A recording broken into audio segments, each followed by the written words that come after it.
பின்புலத்தில் உள்ளவங்களை வந்து கைது செய்வாங்களா? எல்லாருக்கும் தெரியும். எம்எல்ஏ பையனை இதே போல் வந்து கஸ்டடி எடுத்து ரொம்ப வந்து மன உளைச்சல் ஆளாக்குவாங்களா இந்த காவல்துறை? கஞ்சா கேஸ் போடுவாங்களா? எவ்வளவோ சோசியல் மீடியாவில் வந்து அப்டேட்டாக இருப்பாங்க. இன்ஸ்டாகிராம் யூஸ் பண்ணால் ஃபேஸ்புக் பார்த்துருப்பீங்க. எல்லாரும் மொபைல் வச்சுருக்கீங்க, கையில் வச்சுருக்கீங்களா? எல்லாம் வச்சுருக்கிறீங்க. அப்போ எல்லாரும் வீடியோ பார்த்துருப்பீங்க.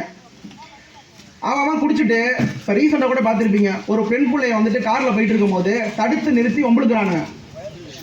கட்சி கொடி பேரை மென்ஷன் பண்ணல, ஆனால் என்ன கட்சி கொடின்னு தெரியும். உங்களுக்கு எல்லாரும் பார்த்துருப்பீங்க. ஆனால் அது போல செயல்கள் வந்துட்டு உடனடியாக வந்து காவல்துறை வந்து கைது பண்ணுதா?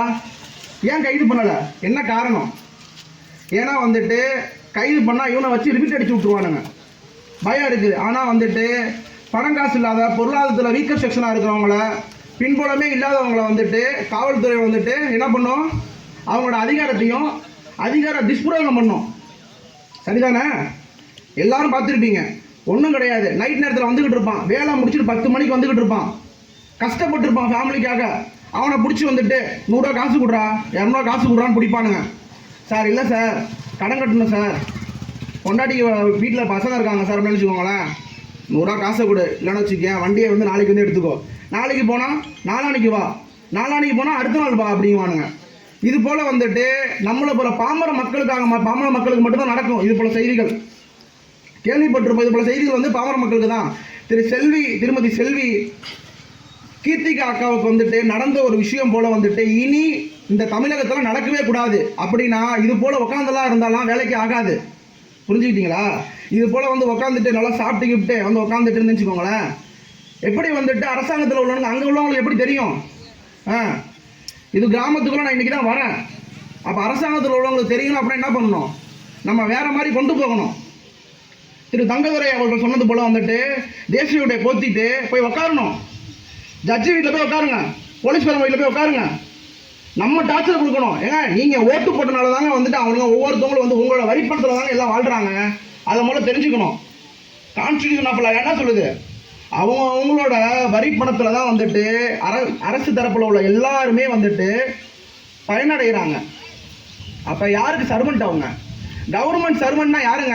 நமக்கு சர்வெண்ட், நமக்கு காவலாளினா யாரு? நமக்கு எதுவும் பிரச்சனை வந்தால் நம்மளை பார்த்துக்கிறதுக்கு தான் காவலாளி. புரியுதா இல்லையா? ஆனால் நமக்கே அவங்க பிரச்சனையாக இருக்கும் போது இனி வந்துட்டு என்னோட கோரிக்கை என்ன ஒரு விஷயம், இந்த கோரிக்கை இந்த ஐயாவை நான் இதெல்லாம் பார்த்துருக்கேன் யூடியூப் சேனலில், நீங்கள் பதிவு பண்ணுங்கள், இந்த விஷயத்தை பதிவு பண்ணுங்கள். இனி எந்த காவல்துறைக்கு வந்துட்டு ஆள் எடுக்கிறதா இருந்தாலும் சைக்காலஜிக்கலாக வந்துட்டு டெஸ்ட் எடுக்கணும். அவன் சைக்காலஜிக்கிட்டா ஃபிட்டாக இருந்தால் மட்டும்தான் காவல்துறை எடுக்கணும். எல்லா சாதிலையும் திருட்டு பையன் இருக்கான், எல்லா சாதிலையும் கொலைகாரன் இருக்கான், எல்லா சாதிலையும் எல்லா கெட்டவன் பண்ணுறவங்க எல்லாத்துலையும் இருக்கிறானுங்க. ஆனால் காவல்துறைன்னு வந்துட்டு ஒருதலை பட்சமாக எவன்லாம் வந்துட்டு மக்களுக்கு வந்துட்டு பாதிப்பை ஏற்படுத்துகிறானோ அவனுக்கு எல்லாம் வந்துட்டு இந்த ஒரு விஷயத்தின் மூலிமா வந்துட்டு நடுக்கம் வரணும். அப்போ நம்மளோட ப்ராப்ளத்தை மேலெடுத்து கொண்டு போகணும்னா பெரிதளவில் கொண்டு போகிறதுக்கு என்ன பண்ணணுமோ அதை பண்ணணும். இப்படி வந்து கூடக போட்டுட்டு உட்காந்துருந்தா மட்டும் நடக்காது. எல்லா இடங்களையும் பாருங்கள், தமிழ்நாடு முழுவதும் பாதிக்கப்படுறது யாரு? எல்லா மக்களும் பாதிக்கப்படுறாங்க. அதிகப்படியாக பாதிக்கப்படுறது யாருங்க? பிற்படுத்தப்பட்ட மக்கள் தான் பாதிக்கப்படுறாங்க. இப்போ பிற்படுத்தப்பட்ட மக்கள் பாதிக்கப்படுறதுக்கான காரணம் என்ன? நீங்கள் தான். இதே போல் வந்துட்டு நீங்கள் வந்து ஒன்றா இருந்தீங்க, ஒத்துமையாக இருந்தீங்க, என்னை ஏன் கிடைக்கிற உங்கள் வீட்டில் வந்து ஒருத்தனை வந்து ஒரு வீட்டு பொண்ணை கையை பிடிச்சிருக்கான்னு வச்சுக்கோங்களேன், விட்டுருவீங்களா? அப்போ உங்கள் ஊருக்குள்ள வந்து ஒருத்தனை தொடுறாங்கன்னா அப்போ வந்துட்டு ஏன் தொடுறான்னு கேட்கணும். அப்போ கேட்டாதான் அவன் என்ன பண்ணுவான்? பயப்படுவான். நைட்டில் வந்தால் என்ன? நைட்டில் வந்தால் என்னங்க? நைட்டில் வந்தால் என்ன? அப்போ தெரிய மாட்டேங்குது அப்படின்னு நைட்டில் வந்து தெரிய மாட்டேங்குது. லைட் இல்லை, கரண்ட் இல்லை, ஒரு ப்ராப்பரான ஒரு எந்த ஒரு விஷயமும் இந்த நம்ம ஊரில் இல்லை அப்படின்னா எதுக்கு ஓட்டு போடுறீங்க? எதுக்கு ஊருக்குள்ள எதுக்கு விட்றீங்க? முதல்ல எல்லா தப்பும் உங்களோடது. இன்னைக்கு ஒரு உயிர் போனது போல நாளைக்கு ஒரு உயிர் போகக்கூடாது. இன்னைக்கு ஒரு உயிர் போயிடுச்சு, அது போல வந்து நாளைக்கு ஒரு உயிர் போகக்கூடாது அப்படின்னா வந்து என்ன பண்ணணும்னா நம்ம கரெக்டாக இருக்கணும். திரு தங்கதுரை சொன்னது போல என்ன பண்ணணும்? தேசிய கொடியை போத்திக்கிட்டு தர்ணா பண்ணணும், போராட்டம் பண்ணணும். நம்ம என்ன பண்ணணும்னா தமிழகத்தில் வந்து பெரிதளவில் வந்துட்டு இந்த பிரச்சனையை வந்துட்டு ஃபிளாஷ் நியூஸ் ஆகிற அளவுக்கு வந்து பண்ணால் மட்டும்தான் இங்கே இருக்கிற காவல்துறை ஒருவருக்கும் வந்து ஒவ்வொரு பிற்படுத்தப்பட்ட மக்களாக இருக்கணும், பொதுமக்களை வந்துட்டு துன்புறுத்துறதுக்கு வந்து பயப்படுவானுங்க. அந்த அளவுக்கு வந்துட்டு ஒரு விஷயம் வந்துட்டு ஃபிளாஷ் நியூஸாக மாறணும்னா அது எல்லாமே உங்கள் கையில் தான் இருக்குது. என்னோட ஒரே ஒரு கோரிக்கை என்னன்னா வந்துட்டு, இனி எந்த காவல்துறையை வந்துட்டு யாரு வந்து வேலைக்கு எடுத்தாலும் சைக்காலஜிக்கலா அவன் ஃபிட்டா இல்லை அன்ஃபிட்டா அப்படின்னு சர்டிஃபிகேட் கொடுத்தா தான் எடுக்கணும் அப்படின்னு நினைச்சுக்கோங்களேன். அவனுக்கு தேவை வந்து மனிதனா பார்க்குற ஒரு விஷயம் இல்லாமல் சாதியின் ரீதியாவோ இல்லை வேற ஒரு ஸ்டேட்டஸ் மூலியமா பார்க்குற ஒரு மனுஷன் காவல்துறையில் வந்திருக்கும் போது எப்படி ப்ராப்பராக வந்து அவன் வந்து ஒருதலை பட்சமாக இருக்கும், எப்படி வந்து மக்களுக்கு வந்துட்டு உதவி செய்வான், காவலாளி அவர் கரெக்டாக இருப்பான். அப்படி கரெக்டாக இருக்க வாய்ப்பே கிடையாது. இப்போ நாங்களாம் சட்டக்கல்லூரி மாணவர்களாக இருக்கிறோம். இப்போ உங்களுக்காக குரல் கொடுக்குறோம். எந்த சொந்தமும் கிடையாது, எந்த ரத்தமும் கிடையாது. ஏன் குரல் கொடுக்குறோம்? பாதிக்கப்பட்ட சேகுவரா சொல்றாரு, எங்கெங்கெல்லாம் மக்கள் பாதிக்கப்படுறாங்களோ அங்கங்கெல்லாம் எங்கள் கால்கள் பயணிக்கும்னு சொல்றாரு. அதுபோல் இந்த டெல்டா டிஃபெண்டர் குரூப் தஞ்சாவூரில் நாங்கள் வசிக்கிறோம். எல்லாருமே வந்துட்டு எங்கெங்கெல்லாம் பிரச்சனைகள் வந்துட்டு நடக்கின்றதோ அங்கெல்லாம் எங்களோட கால்கள் பயணிக்கும். நீங்கள் கைவிட்டாலும் நாங்கள் பெரிதளவில் அதை கொண்டு போவோம். அதை கொண்டு போய் பெரிதளவில் வந்துட்டு நம்ம அந்த தங்கை கீர்த்திகாவுக்கு வந்துட்டு நடந்த சம்பவத்தை பெரிதளவு நாங்கள் வந்து இதை கொண்டு போய் அவங்களுக்கு வந்து நியாயம் கிடைக்கிற வச்சு விட மாட்டோம்.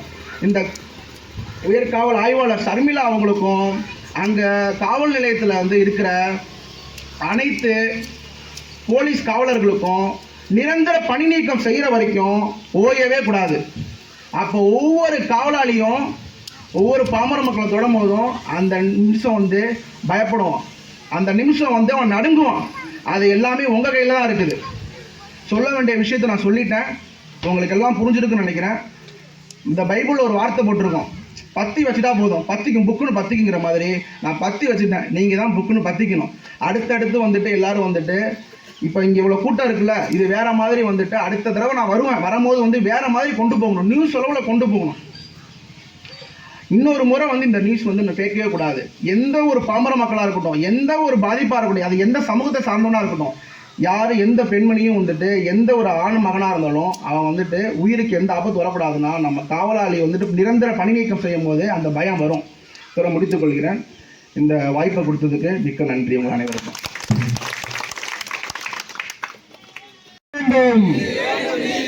தங்கள் தீர்ப்புக்கு நீதி வேண்டும்.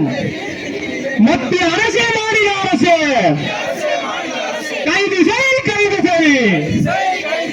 சாதி வெறி கும்பல் தலைவி சர்மிளாவை கைது செய். தமிழக அரசு காவல்துறை செவிசாய்த்திடு, செவிசாய்த்திடு. தேவேந்திர மக்களை இருக்காது. காவல் ஆய்வாளர் சர்மிளா அவர்களை கைது செய். தமிழக அரசு, மத்திய அரசு, மாநில அரசு ரவுடியை காவல்துறை அதிகாரியாக பணியாற்றுவது எப்படி சொல்லுங்க? எப்படி தமிழக அரசும் மத்திய அரசும் ஒரு காவல் ஆய்வாளர் ரவுடியா இருக்க பொம்பளை எப்படி காவல்துறையில பணியில் அமர்த்தினாங்க? சாதி வரி பிடித்த ஒரு பெண்ணை எப்படி அமைச்சாங்க?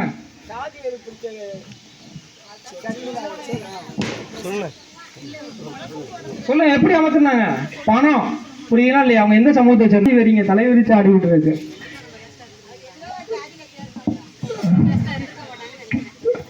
மத்திய அரசு, மாநில அரசு நடவடிக்கை எடு, நடவடிக்கை எடு. 9 லட்சம் சேர்க்கிறாங்க. நீதி வேண்டும், நீதி வேண்டும். தங்கள் தீர்வுக்கு நீதி வேண்டும். தமிழக அரசு காவல்துறை பாரபட்சம் பார்க்காது. நீதி வேண்டும், நீதி வேண்டும்.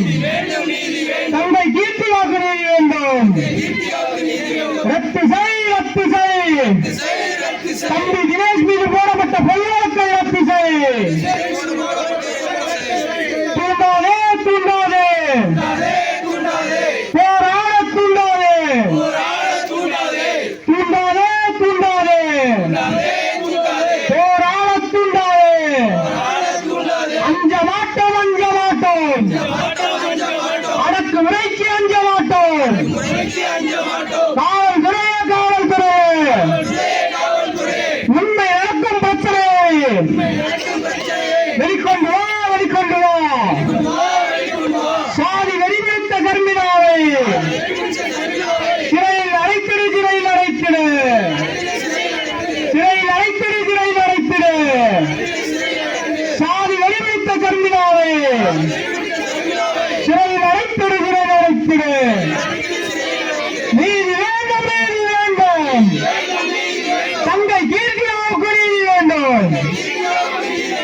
நன்றி வணக்கம்.